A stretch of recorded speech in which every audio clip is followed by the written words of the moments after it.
Estadual do Paraná, entrevistando Roselis Veloso Roderjan. Roselis, nós, como conhecidas de longa data, tivemos a sorte de nos encontrarmos hoje para batermos um papo face aos ouvintes da Rádio Estadual do Paraná. Eu gostaria de saber, Roselis, o caminho que você seguiu para chegar onde você está. Podemos começar do tempo da escola normal? Podemos. Eu queria tirar medicinas. Mas no fim, mamãe disse assim, você vai tirar a escola normal.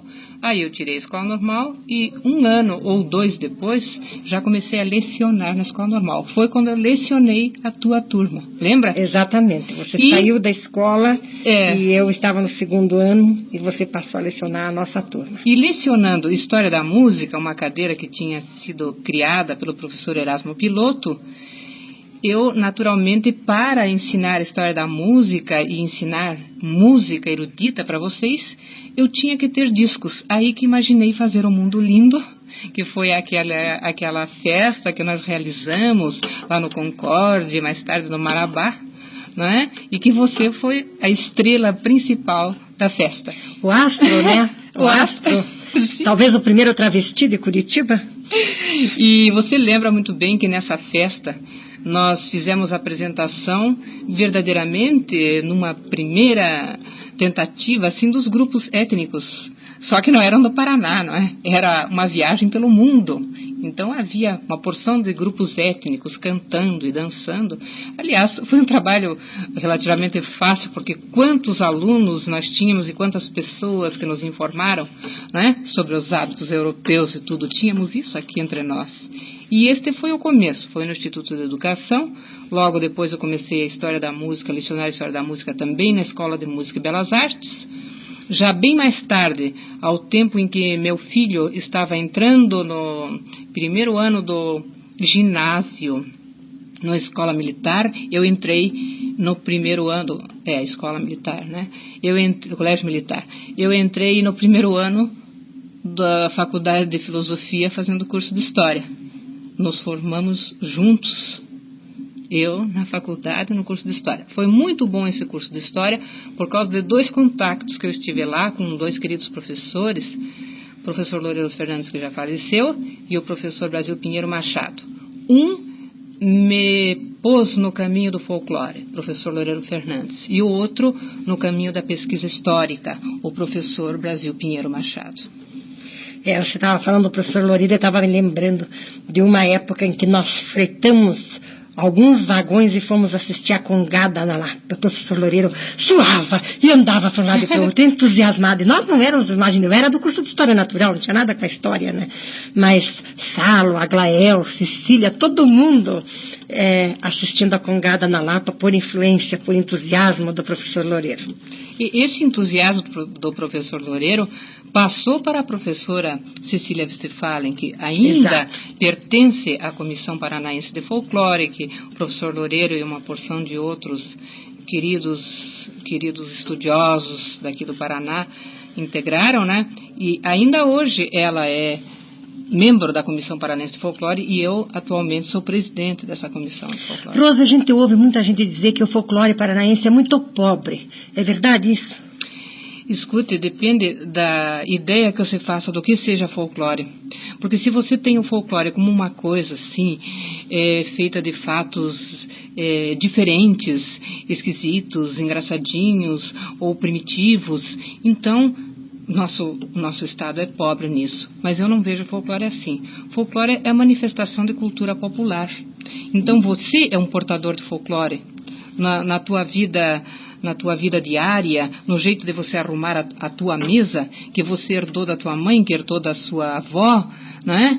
Que é uma herança, as várias heranças culturais que você teve. Então, isso tudo são fatos folclóricos. A tua linguagem, a linguagem do paranaense, a linguagem do caipira, não é? As nossas superstições, tudo isso são fatos folclóricos. Folclore não é só dança e canto, como todo mundo pensa.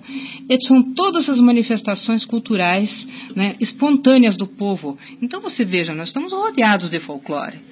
Rádio Estadual do Paraná, entrevistando a professora Roselis Veloso Roderjan.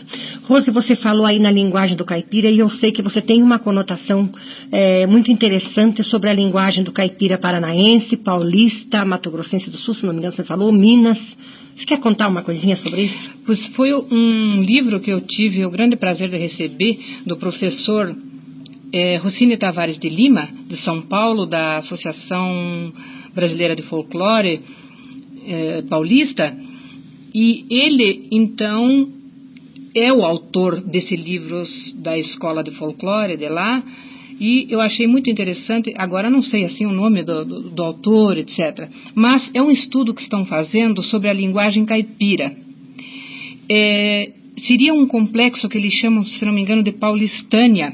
Seria um complexo cultural que se formou no século XVII, fins do século XVI, século XVII, com homens que foram os bandeirantes, né, e os mineradores, que desbravaram, bem dizer, partindo de São Paulo, de São Vicente, etc., desbravaram primeiro o nosso litoral, depois foram mais para o oeste, desbravando naquelas epopeias dos bandeirantes, e mais tarde na mineração. Então, ele diz assim, que o linguajar caipira dos nossos dias seria o linguajar daquele tempo dos bandeirantes da população em geral. Tanto que nos documentos de história do século XVII, você vê justamente aquela linguagem que hoje ainda o caipira fala, o modo dele falar, o jeito dele falar, né? A concordância das palavras, etc., as frases, além de ditos e de termos especiais. Então, seria a linguagem adotada pelo bandeirante naquele tempo. O caipira não fala errado, ele simplesmente fala como se falava naquele tempo, é uma herança cultural. E outra coisa, o próprio professor Davi Carneiro fala que o nosso caipira de hoje em dia, aqui do Paraná, ele tem a pronúncia muito parecida com o que veio do Minho, do Trás-os-Montes, de Portugal. Lá eles falam assim também, entende? Então, o complexo cultural seria Paraná, São Paulo, Minas Gerais, Goiás e Mato Grosso, se eu não me engano. Esse é o complexo cultural que ainda hoje tem a língua caipira. Você veja que o gaúcho fala diferente, o baiano fala diferente, o nordestino fala diferente. E mesmo o catarinense fala diferente. E o catarinense, principalmente o florianopolitano, já fala com a pronúncia açoriana. Então é interessante a gente estudar a linguagem caipira, porque aí nós vamos nos aproximarmos das nossas raízes, das nossas origens. É por isso que a gente encontra, falando com eles, palavras como xiste, algibeira, que a gente não sabe de onde é que vem daqueles séculos atrais, né? Pois é, vem da linguagem são palavras que habitualmente a gente não usa e pensa que são palavras assim de alta cultura. Eu me lembrei disso, meu filho achou muito engraçado um caipira dizer xiste. Este menininho faz xiste e ele achou muito engraçado. É que eles usam muito reminiscências da linguagem quinhentista e seiscentista, que ficou entre eles, entre os caipiras. Por exemplo, eu tive a ocasião de ver o nordestino, é belíssima a sinonímia deles, as palavras que eles usam, daquele português castiço que a gente só vê nos livros, nós aqui no Sul. E você não acha que também que no Sul já está sendo um pouco destruída pela influência da rádio e da televisão? O que essa linguagem, esse tipo de linguagem? Não, essa é a linguagem que não hoje em dia... Está sofrendo assim, muita influência? Não, hoje em dia, essa linguagem, é claro, tende a desaparecer. Hoje em dia, ela é uma linguagem de gente atrasada, de caipira. E nós pensávamos que o caipira falava errado. Não, ele herdou assim a fala, né? Então, hoje em dia, ele tem que aprender a falar direito, etc. Isso é uma coisa que vai mudar, ele vai falar cada vez mais certo. Entende? O que eu acho horrível é nesses programas de televisão, eu podia citar até aqui em Curitiba alguns, pessoas fazendo programas caipira, que não são caipira, então inventam uma porção de termos que não existem na linguagem caipira, que, como você vê, tem uma origem erudita, e que são termos bobos que o caboclo não usa. Então tem uma porção de gente aqui fazendo televisão nesse sentido. Por isso que muitos programas caipira eu acho muito improdutivos. Rádio Estadual do Paraná, entrevistando a professora Roselis Veloso Roderjan. Rose, e na pesquisa histórica, independente da parte de folclore, Na pesquisa histórica eu comecei com a história da música no Paraná. Com o incentivo do professor Brasil Pinheiro Machado, trabalhei no Conselho de Pesquisa da Universidade Federal do Paraná. Depois trabalhei junto ao setor do Departamento de Educação, depois do Departamento de Cultura, e afinal de contas quem acabou publicando o meu primeiro trabalho, um trabalhozinho, uma monografia, uma contribuição para o estudo da história da música no Paraná, foi a saudosa Leonor Castellano, do Centro Feminino Paranaense de Cultura, né? Ela publicou o meu meio século de música no Paraná. Esse estudo eu meio que parei, entende? Depois fiz com a Grafipar de 1850 até 1968 a música no Paraná, principalmente em Curitiba. E depois parei porque comecei a me dedicar ao folclore. E atualmente, por causa de umas perguntas que me fizeram, umas insinuações que na hora eu não pude retrucar, mas me sentia assim muito quase desagravada, assim, uma ocasião me dizendo assim: vocês aqui no Paraná são todos uns gringos, aqui não tem paranaense, é tudo gringo. Isso me disseram em Foz do Iguaçu, numa reunião onde havia do Rotary, onde havia 40 pessoas dos outros estados e 2 paranaenses, inclusive eu era um deles, né? E depois me disseram assim: tudo que vocês têm aqui de música, o linguajar, é todo vem do Rio Grande. Vem do Rio Grande, é todo gaúcho. Aí eu fiquei pensando assim, hoje em dia eu fui estudar e sei que a cultura paranaense foi levada nos fins do século XVII e durante o século XVIII foi levada para o Rio Grande de Santa Catarina. Ao tempo que Paranaguá já tinha uma comunidade de mais de 150 anos, com famílias patriarcais, já com fazendas no primeiro Planalto, no segundo Planalto, já se iniciando a fase do tropeirismo, abertura de caminhos. O Rio Grande do Sul era habitado por índios, né? E por platinos, não tinha povoações, não tinha nada. Santa Catarina se defendia lá com a sua Ilha do Desterro, seu São Francisco e Laguna, e lá longe a colônia do Sacramento. Então, quem foi que foi lá para baixo, além do paulista? Foi o paranaense, foi o Parnanguara e foi o paranaense do Planalto, chamado de curitibano. Mas em nenhum historiador, nem folclorista de Santa Catarina e do Rio Grande do Sul é citado o paranaense como povoador. O paranaense que foi nas milícias, recrutado a duras penas aqui no Planalto, em Paranaguá, nos Planaltos do Paraná, para defender as investidas que os espanhóis faziam contra o Rio Grande, foi o paranaense que morreu lá. Não, eles dizem o paulista, só porque o Paraná pertencia a São Paulo, mas era um complexo diferente já de São Paulo. A cultura paranaense naquele tempo já era estruturada. Diferente. Então, o que eu digo? Hoje em dia eu posso dizer, não, foi a cultura paranaense que partiu daqui para o Rio Grande. Neste século que o Rio Grande subiu com sua cultura. Puxa, isso é uma coisa muito interessante que você está dizendo, Rosalina. A gente nunca sentiu sobre isso. Porque a gente tinha a impressão que tinha vindo de lá. Não. Porque, inclusive, a gente comenta muito da origem do nosso barreado, que é a açoriana, né? Ou não é a açoriana? A origem do nosso barreado, eu já li o livro do Câmara Cascudo. O que eu pude ler do livro do Câmara Cascudo, que é a coisa mais completa que tem de comida no Brasil, e eu não vi o barreado, eu vi uma sopa muito parecida, um cozido, não sei como é que eles dão o nome, muito parecido no século XVI aqui no Brasil. Era aquele negócio de pôr uma porção de carnes lá dentro e depois barrear a panela. É esse o termo usado no século XVI. Já o Maynard de Araújo diz que era comida de tropeiro, que o tropeiro levava. E o Maynard de Araújo diz, o barreado, a comida paulista que o paranaense se apoderou dela. Agora, os nossos paranaenses, muito ciosos, afinal de contas, das suas origens, etc., etc., eles estão tirando conclusões muito apressadas sobre essas coisas, porque agora é moda folclore, né?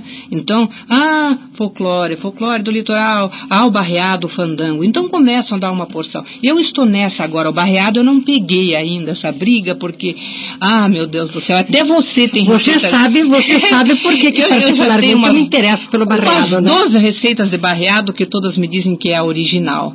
Então esse está um pouco mais perigoso. Agora eu estou me afundando no estudo do fandango, né? Uhum. Então já consegui fazer uma monografia sobre o estudo do fandango, negando, conforme historiadores de Paranaguá disseram, que o fandango tem origem espanhola e foi ensinado aos índios, e dos índios os parananguaras aprenderam a dançar o fandango.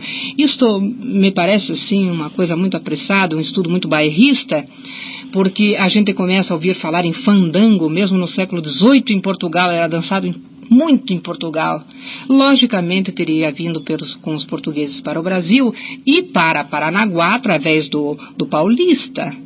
O nosso povoador, que povoou no século XVII e XVIII Paranaguá, não é? E o Paraná, e Paixão Cortes e Lessa, lá do Rio Grande do Sul, dizem que foi o Vicentino de São Paulo que no movimento das tropas para o sul levou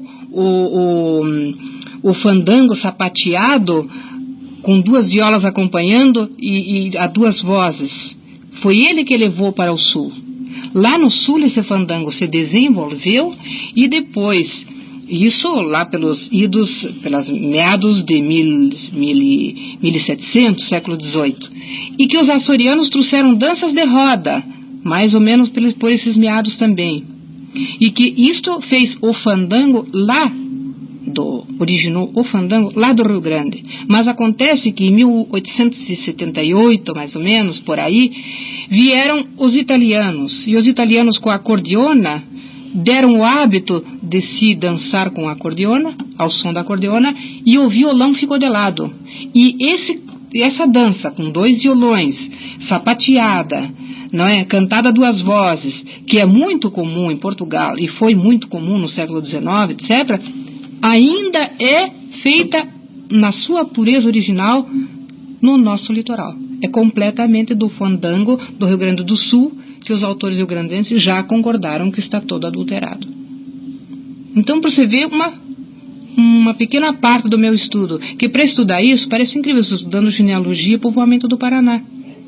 Eu acredito mesmo. Eu acredito e isso estudo para muitos você vai descobrir outras ideias para outras pesquisas, porque pesquisando uma coisa você vai encontrar outra, já deixa separado, não, depois que eu acabar isto, eu vou começar aquilo, depois que eu acabar aquilo, eu vou começar aquilo outro. E o encadeamento todo estou meio perdida porque estou ficando aflita. Já fui, por exemplo, vendo através do estudo da genealogia dessas primeiras famílias que povoaram Paranaguá, eu fui ver que foram as primeiras famílias que povoaram também os Planaltos, e que quando o táxi, por exemplo, chegou em Castro, já eram terras dos povoadores de Paranaguá que ele estava adquirindo, fazendas e tudo. Quer dizer, antes da formação de Castro, Ponta Grossa, tudo isso, os povoadores de Paranaguá já haviam subido a serra e já haviam feito. Não, pelo menos tinham requerido suas Marias e feito fazendas lá. Não que eles talvez morassem lá, mas já tinham. E essa comunicação entre o litoral e o Planalto foi assim de uma dificuldade incrível, Rose. Mas se fazia muito. Se fazia, não era assim tão, não é? Claro. As mulinhas subiam e desciam, subiam e desciam. Fazia. O difícil era levar as famílias, era levar gêneros, tudo isso. Agora, o homem fazia isso, não é? O índio fazia, o minerador fazia, o bandeirante fazia, os homens faziam, os tropeiros faziam essa comunicação. Rose, e antes de eu perguntar, deixa eu dizer que é a Rádio Estadual do Paraná, entrevistando Roseli Veloso Roderjan. Existe no centro-oeste, se não me engano, umas ruínas de povoações, tipo dos 7 povos e missões. Não existe? Você sabe alguma coisa disso? Deve existir, né?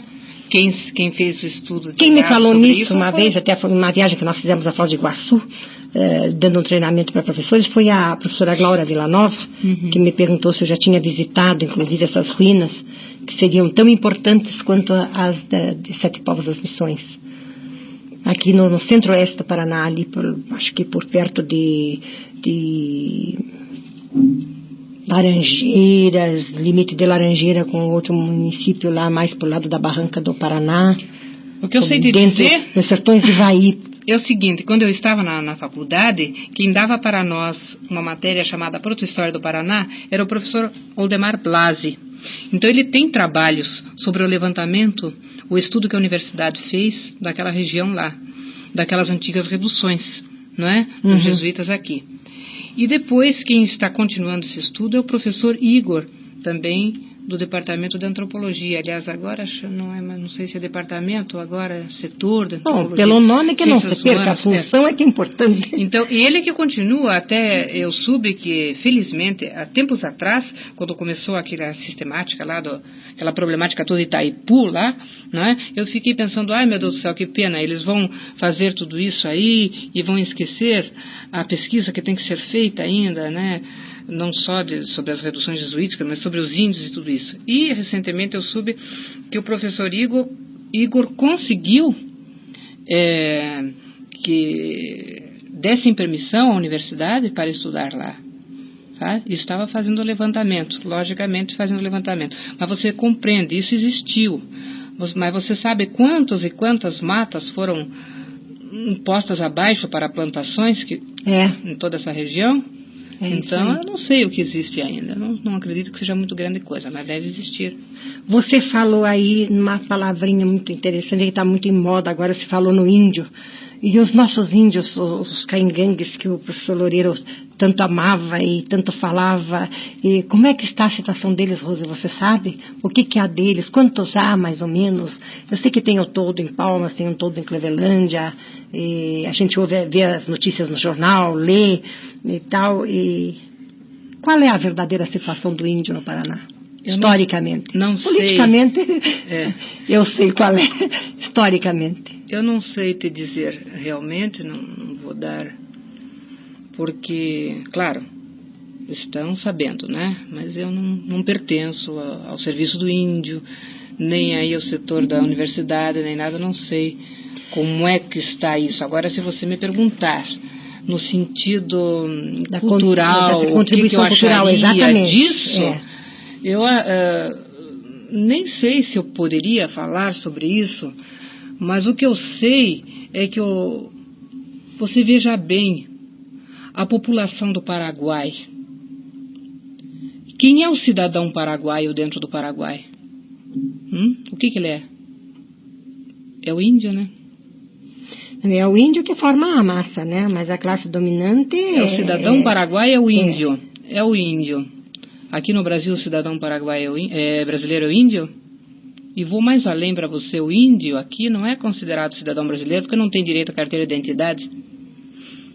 Então, eu não sei como é que está essa situação toda, mas eu acho que o único remédio seria a integração do índio à nossa sociedade. E você não acha que com isso iria se perder muito culturalmente? Sim, mas... E você acha que ele se sentiria feliz? Eu acho que mais infeliz que ele está não é possível. Ele tinha que ser integrado. Porque só para ficar bonitinho, para ver, ele dizer, não, no Paraná tem as reduções, vamos visitar lá, que bonitinho, que engraçado, que esquisito, que interessante. Não, como objeto turístico, você tem que ver aquilo, você tem que ver aquilo do ponto de vista humano, são seres que têm direito à evolução e a tudo isso.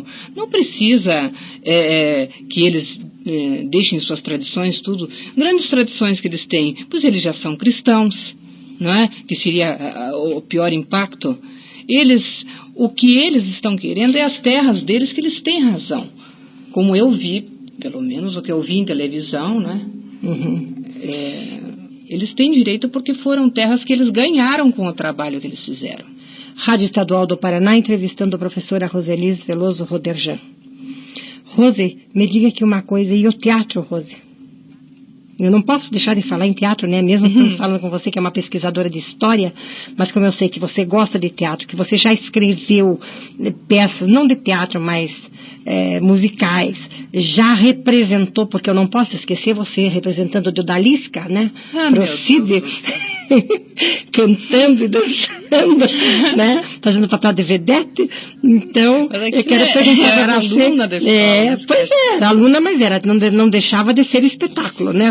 Não deixava, e espetáculo feito com muita consciência, porque a gente lutava demais e com uma boa fé incrível e tirava horas de descanso e ia para a escola fora do horário de aula, né? Vida, como nós vivemos, poxa. Não, o negócio é o seguinte, eu uma vez já falei para você que eu já, tudo por coincidência, evidentemente, né? Talvez solicitações. Eu já estive em televisão, já estive em jornalismo, ainda não, porque sou muito preguiçosa para escrever. Estou muito em contato com isso, pertenço às associações de jornalistas aí, a GEB, etc. E colaboro e tudo, mas não sou jornalista militante, né? Mas já com os pintores são os meus amigos, desde meus 13 anos de idade, no tempo do professor Viaro. Os músicos nem se fala, tanto música popular como música erudita. No folclore eu sou amiga lá dos fandangueiros e tudo isso. E até no rádio eu já tentei alguma coisa em rádio. Teatro eu nunca tentei nada. Eu admiro o teatro e tudo, mas eu nunca tentei nada, você sabe, Luciana. Coisa que tivesse música no meio, eu punha meu dedinho, né? Espetáculo musical, que tivesse dança, música, que tivesse folclore, eu punha meu dedinho. Mas teatro, eu respeito muito. E sabe, não conheço pouco e veja, me arvoro a ser crítica. Conhecendo pouco e nunca tendo feito teatro, né? É o seguinte, quando eu vou ver uma coisa e eu não esqueço de mim mesma, eu acho que a peça não é boa. Quer dizer, quando o negócio não me envolve, tá? É porque tem alguma coisa falhando. O negócio tem que me envolver, seja lá que modalidade for de teatro, tem que me envolver. Eu tenho que começar a sentir umas coisas novas, assim, por dentro. Quando eu começo a ver que alguém do lado está suspirando, ou que está passando a hora, que minhas costas estão doendo, é sinal que a peça não é boa. É só isso que eu entendo de teatro. E você acha que isso não é o bastante? Você acha que não é o envolvimento exatamente que quem está representando?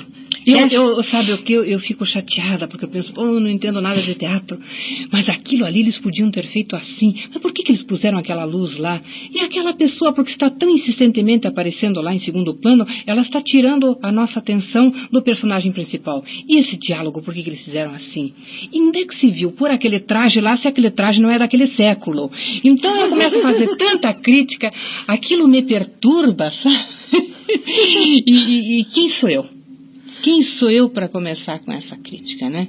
Não, eu acho que exatamente qualquer espectador é para começar essa crítica. Eu não acho que está bem no tempo de todo espectador começar essa crítica. Né? Não sei, né? Mas é isso aí. Agora, no que eu pudesse, assim, colaborar, você sabe, né, que eu ainda vou ver você representando. Ah, mas quem sabe o papel daquelas velhinhas, né? Que sai se até lá eu me resolvo. Está muito adequada. Não, mas escute, papel formidável que tem essas artistas representadas agora nas novelas, né? Como pessoas bem idosas. Eu acho notável aquele trabalho. Tanto homens como mulheres. Algumas com uma vitalidade espantosa, como a Elza Gomes e a Henriqueta Brieba, né? Nem diga, eu acho formidável. Mas se bem que você vê, por exemplo, a Henriqueta Brieba numa caixa de sombras, fazendo o papel de uma paralítica. Agora você vê, para elas fazerem hoje em dia este papel de velhinhas, elas tiveram uma vida inteira dedicada ao teatro, o negócio não é fácil, não. Não, eu acho que eu vou só ficar atrás dos bastidores e como espectadora. Muito bem. Rose, você quer dizer mais alguma coisa? É a Rádio Estadual do Paraná entrevistando a Roselise Veloso Rodejan, professora da Escola de Belas Artes do Paraná. Música e Belas Artes. Música e Belas Artes do Paraná e ex-professora do Instituto de Educação.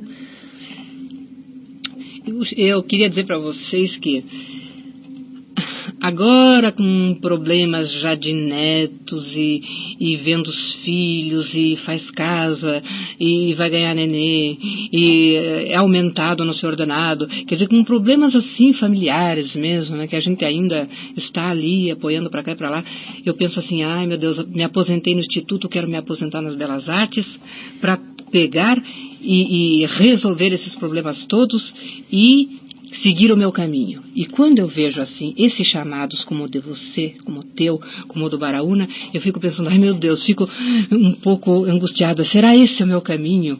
Será que você eu não sirvo acha, para isso? Mas você não acha que você deve seguir o seu caminho e deixar que os seus filhos e teus netos sigam o caminho deles, Rose? Não queira resolver os problemas dele, resolva os nossos aqui.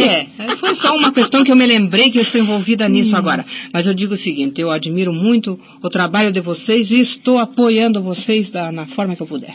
Meus parabéns para vocês. Muito obrigada, Rose, e nosso microfone está sempre à sua disposição. Muito obrigada. Rádio Estadual do Paraná, entrevistando Roselise Veloso Roderjan.